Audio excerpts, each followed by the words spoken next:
11th of August, Rabbi Moore, Parsha Hashavua with Rashi, Devarim. Not Devarim.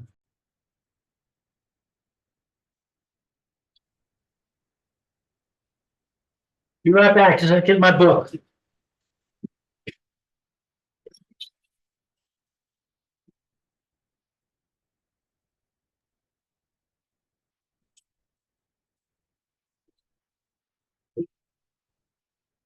Hey, Okay, we are here. can you hear me? I can hear you. Can you hear me? Yes, very good. Let's go. Eschanan.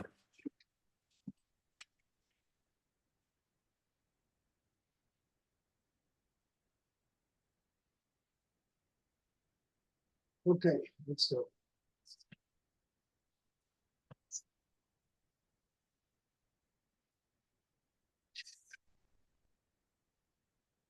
Yeah.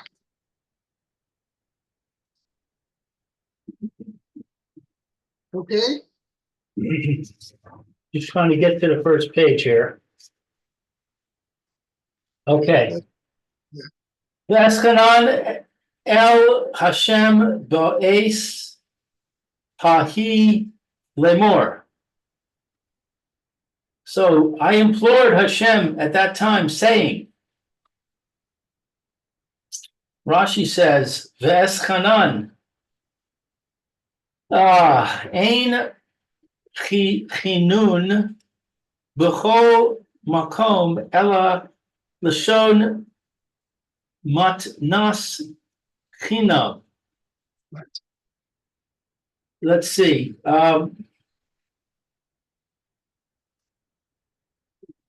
There is none other in all the places except the expression a free gift.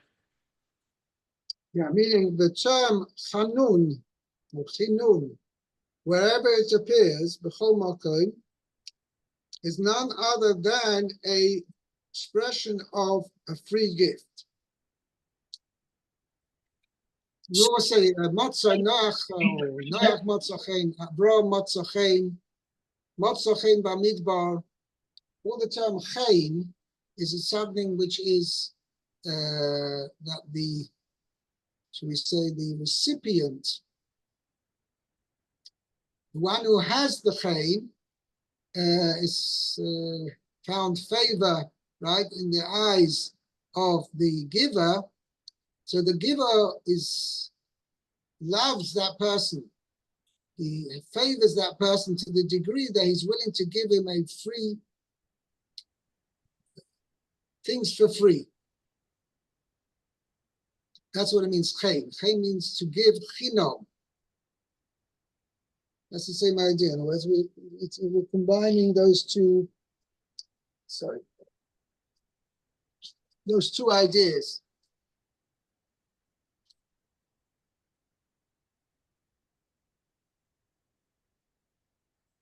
Okay?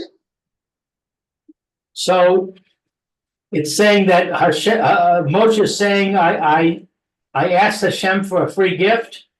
Correct. And this is exactly what Rashi is going to explain in the continuation. Af al pi sheyesh lahem latzadikim lislos b'ma'asehem hatovim.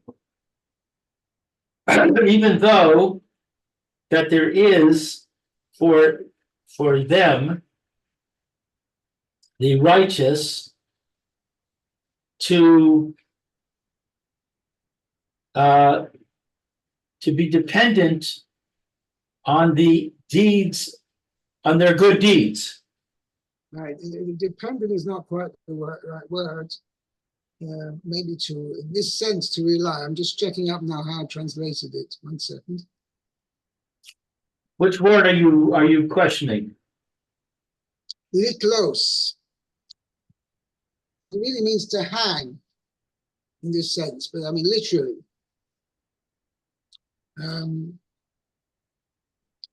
Let me see how I translated it.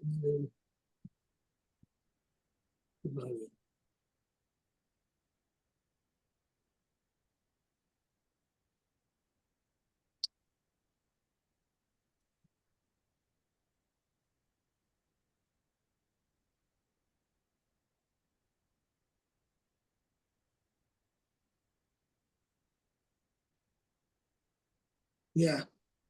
As I said, although the righteous could rely on the merit of their good deeds, to rely, using the sense it means to hang, literally means they hang their requests for whatever they need from HaKadosh Baruch Hu. They could technically hang their requests, right,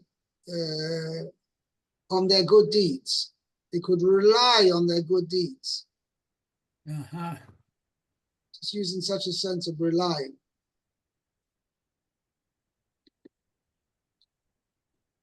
Okay? מבקשים מאס המקום אלא מתנס חינם.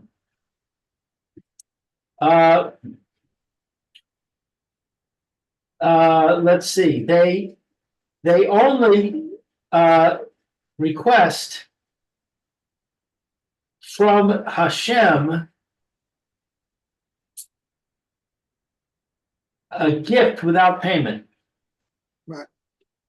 Meaning when they want to request something from Hashem, they don't come and says, you know, I have every right to what I'm coming to request now. No, they ask a little, I'm coming with nothing. I'm just asking Kadosh Baruch Hu purely for your grace that you should answer my request, even though I'm totally undeserving.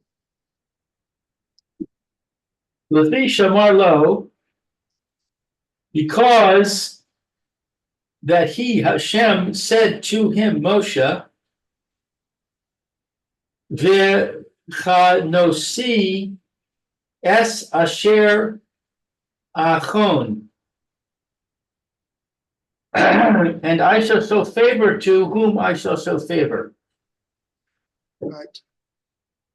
Amar lo, Here too, in other words, should we say, as a response to Hashem's offer. Well, in fact, Hashem said, I will be gracious to whom I wish to be gracious. So therefore, Moshe Rabbeinu answered, he used the expression B'es Chanan, meaning I begged for grace. That's how basically I translated it.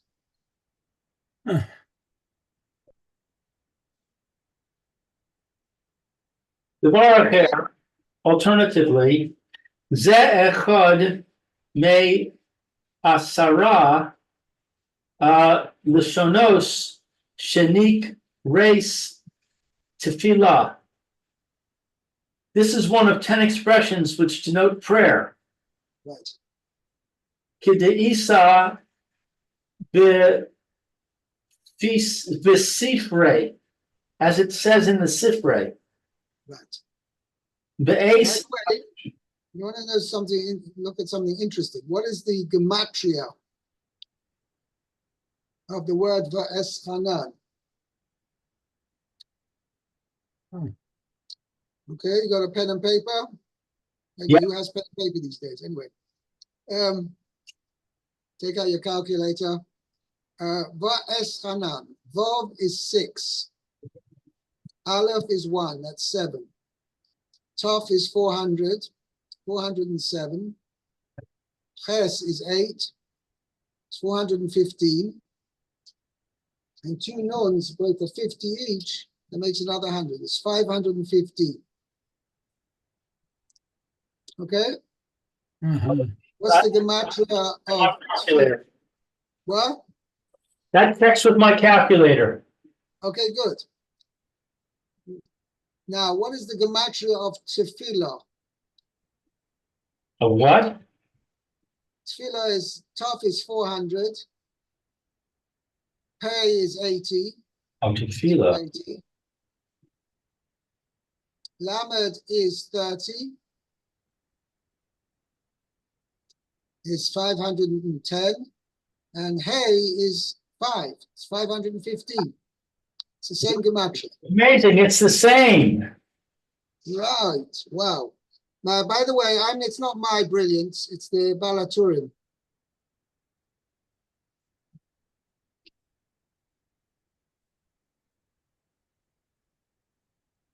No, actually, the Balaturim doesn't say.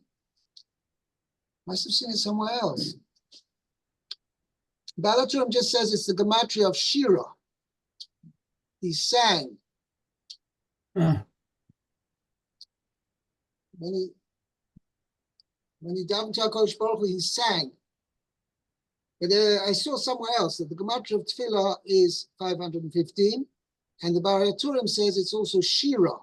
Shira is Shin is 300, Yud is 10, 310, Reish is 200, is 5, 10, and the Hey is 515. Kids, they're all the same gematria. Shira, Tefillah, and Va'eschana. Okay. Let's continue. Va'esahi.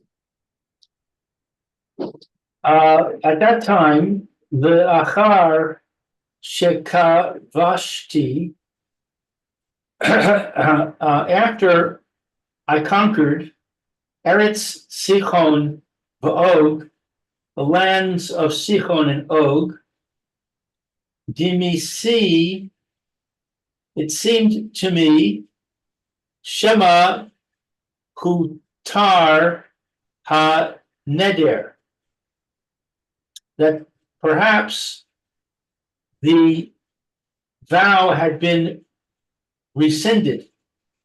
Right. Now, I think it's the Or HaChaim who says it. I can't remember who else. This answers a major question, because why is it that let's start step by step. Why was it decreed upon Moshe not to go into Eretz Yisrael? Because he hit the rock. When HaKadosh Baruch Hu asked him to speak to the rock, he hit the rock.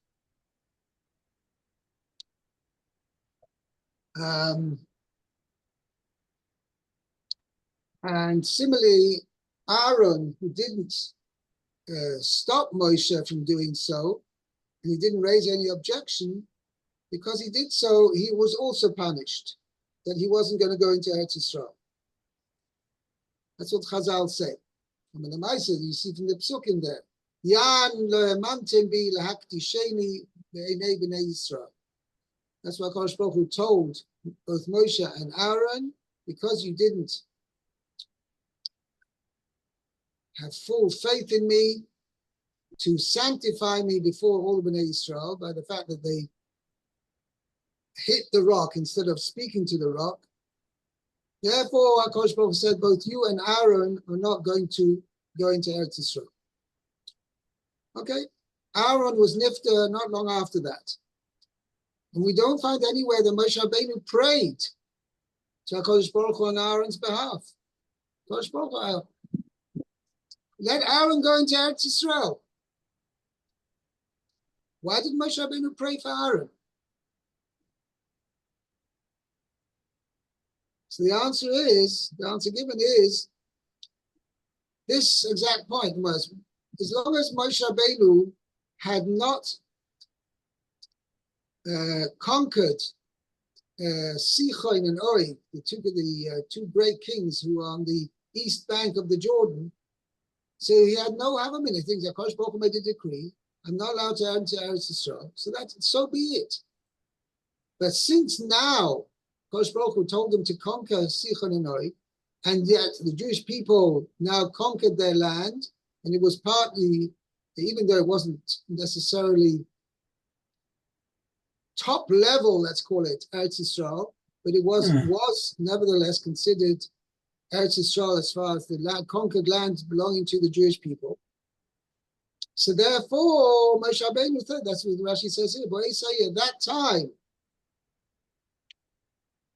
Means after I'd conquered the land of Sichon and Og, oh, maybe Hakadosh Baruch Hu will, how should we say, it will be more, I don't want to say accommodating is the right word. He'll be more willing to hear my prayers that I should come into Eretz Yisrael. Because things are different now.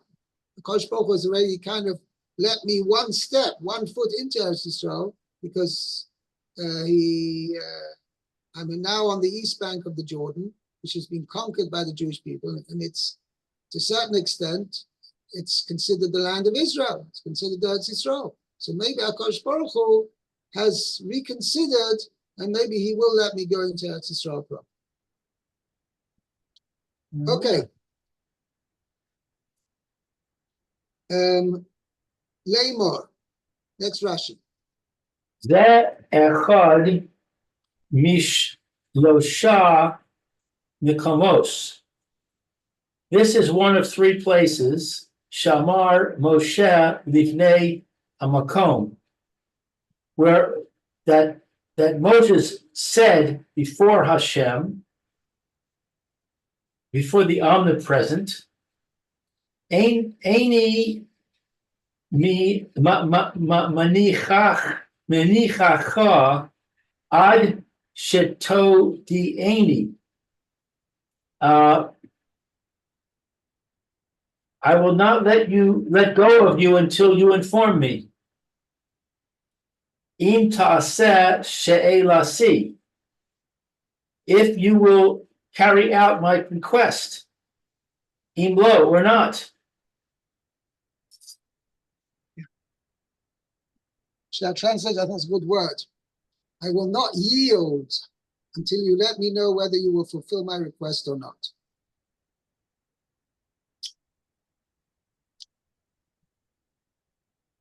Okay. Pasuk 24, Meir. Okay, 24. It says, let's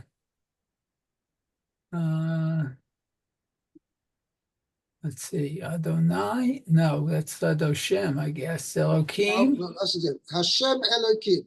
Hashem Elohim. Oh, Ata Hachilota Laharot et Abdecha et Godlecha the et Yadcha Chazaka Asher Mikael Hashemayim Uva'aretz Asher Yaaseh K'maasecha V'chi Gevurotecha. Okay. It says, let's see, my Lord, Hashem, you began to show your servant your greatness and your strong hand, Asher Mikael, for what, which, me, which, no, what, me is who, usually. So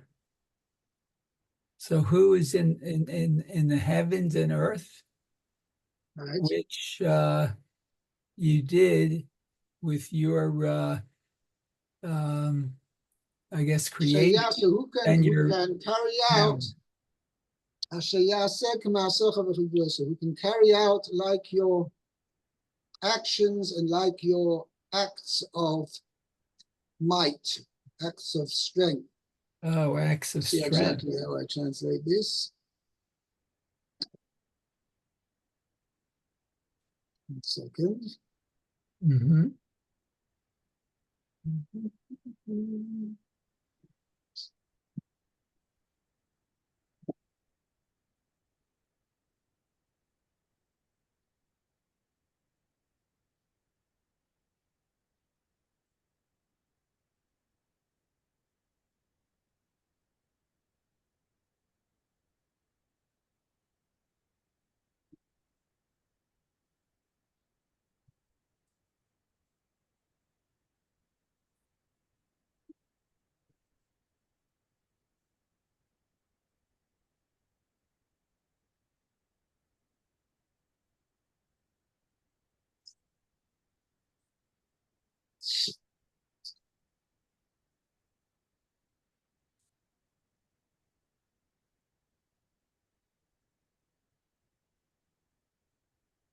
one second.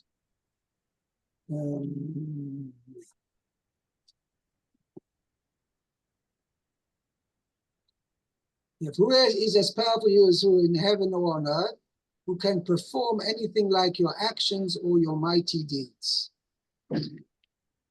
Oh.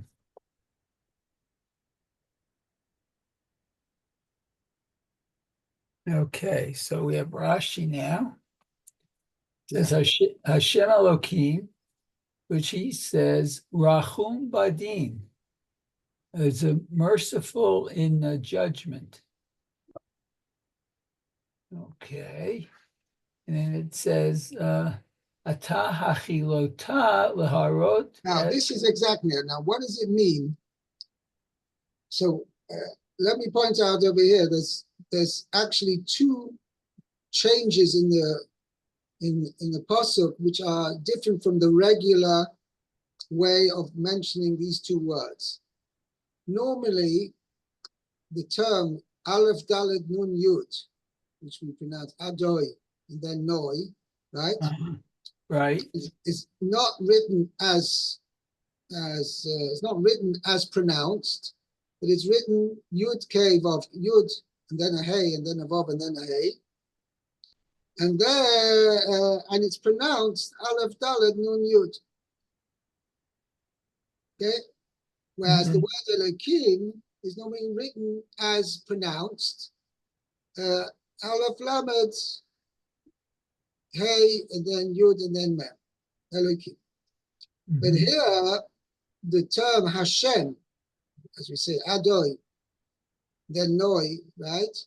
Right. Is written as pronounced, and the term Elokim is written as Yud K Vav K, and pronounced Elokim. So, which one is Rashi referring to? Now, the thing is the term Aleph Dalet Nun Yud Adoi and then Noi refers generally, if it's written as is without the Yud K Vav K, that denotes justice, strict judgment, din. And similarly, Elokim also, if it's written as pronounced, right, written as Elokim, Aleph Lamed Hey Yud Mem, that also denotes din. And either way, Yud K Vav K denotes rachamim, denotes mercy. So which one is Rashi referring to? Which change is Rashi referring to? The fact it says Adoi, Noi, and then Elokim, but Elokim is written as Yud K Vav K. So the din is the first one, and Rachum is the second term, Elokim. Or is it referring to the mere fact that Elokim, which normally expresses Midas Adin, is written as Yud K Vav K, which denotes Midas Orachim? So this is a discussion. I'll read you out my note over here, which I have here. 1 second.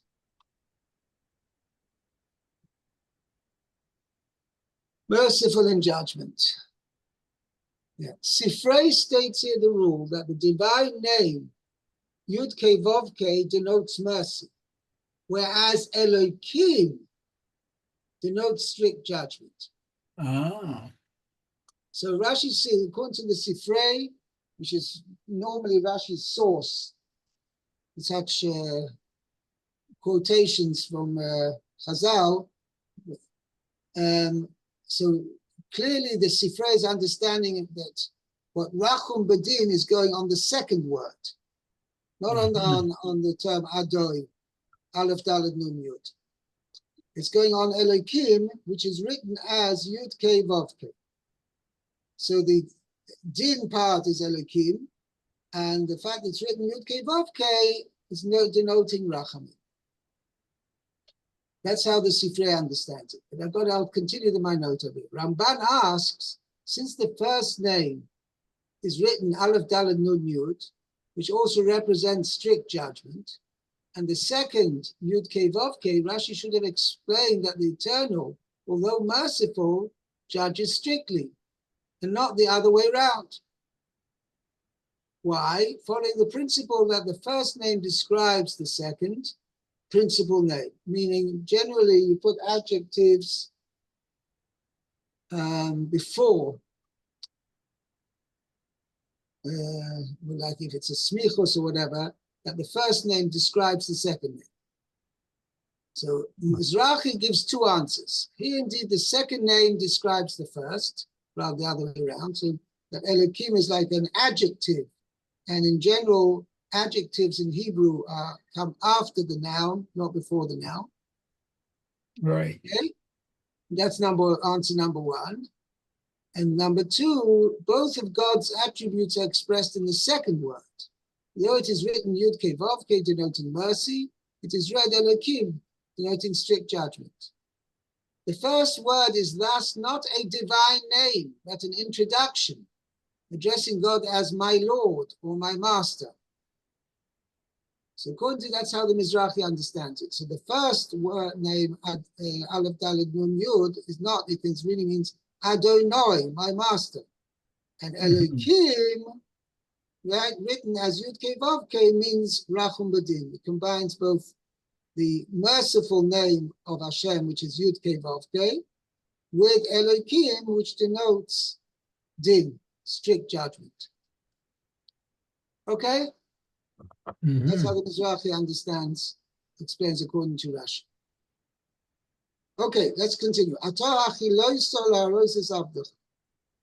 Okay, so you began to show your servant. Okay. Petach, it's opening.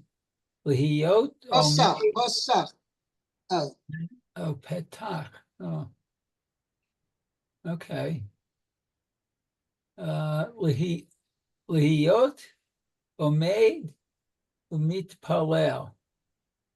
So to be standing in prayer, Afal Pi she nit gezerah, although let's see, so gezerah is a decree, Right. Before the decree, I guess. Okay, Amar lo. So Moshe said to Hashem, Mimcha lamaditi. From you I learned, She'amarta li, that you told me, V'ata hanicha li. And now, hanicha. That's the place, isn't it, hanicha? Yeah, leave literally means, hanicha means leave me. Oh, leave me, okay. And Okay. that's how I translated it.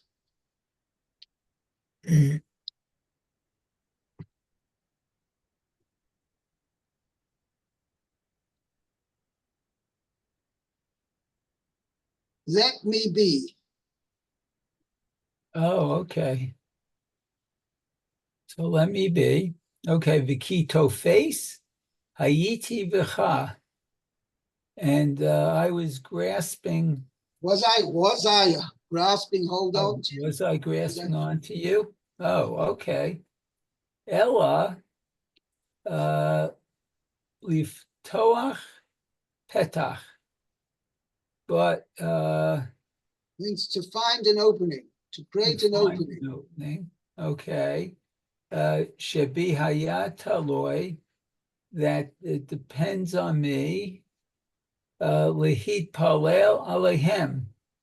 Oh, to pray for them. Oh, okay. Right. Mochain hayiti savor la sotakshav. Like I was. So similarly, right?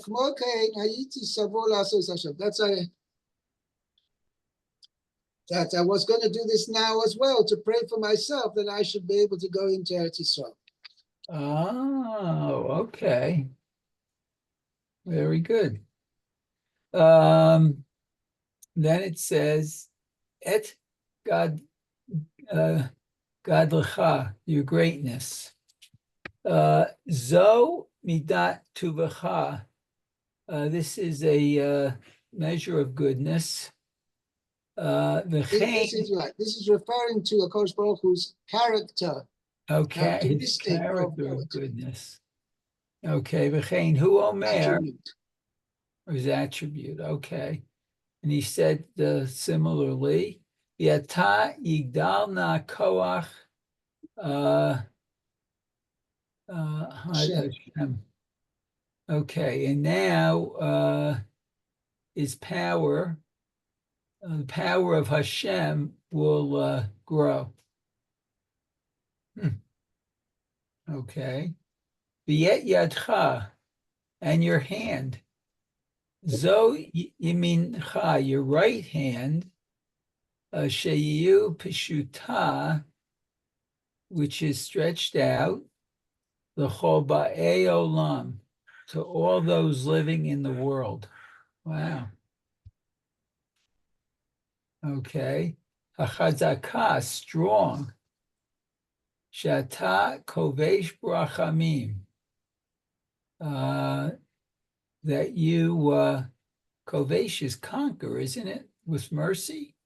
Yeah, we used to suppress. Oh, suppress. Oh. Okay. Et midat hadin hachazaka. Okay, so this is the strong, as we said before, attribute of judgment. Oh, okay. HaKadosh Baruch Hu suppresses the midas hadin with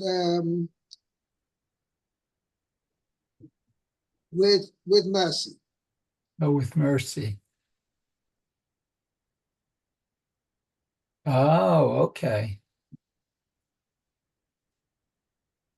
Otherwise, I guess judgment could be very harsh. Okay. Right. Okay, I think this next Rashi we'll leave for tomorrow, because we have over time. Okay. We're meeting tomorrow, Rabbi. Sorry? I think tomorrow is our Tisha B'Av. Yeah, we can still actually have a short share if you want. Isn't Chatzot, you can't learn after Chatzot? Right, that's true.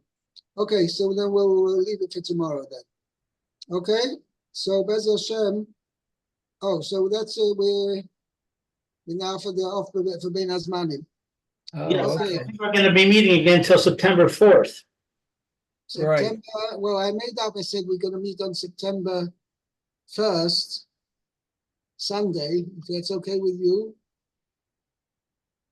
September 1st is a Sunday. Yeah, that's fine with me. Okay. Very good. September 1st, right? It's start school, right? It's the day we start school. Okay, September 1st. Right. September 1st, yeah, as I mentioned to you then on the 2nd, I won't be able to be there, but then we continue the 3rd and the 4th, etc. Very Oh, good. Okay? Very good. Sounds good. Thank you. Okay, have a great day. Have a You great too. Be well. And a great vacation as well. Okay. Okay, bye-bye. Bye-bye. Very good. Take care, Lou. You too, Mayor.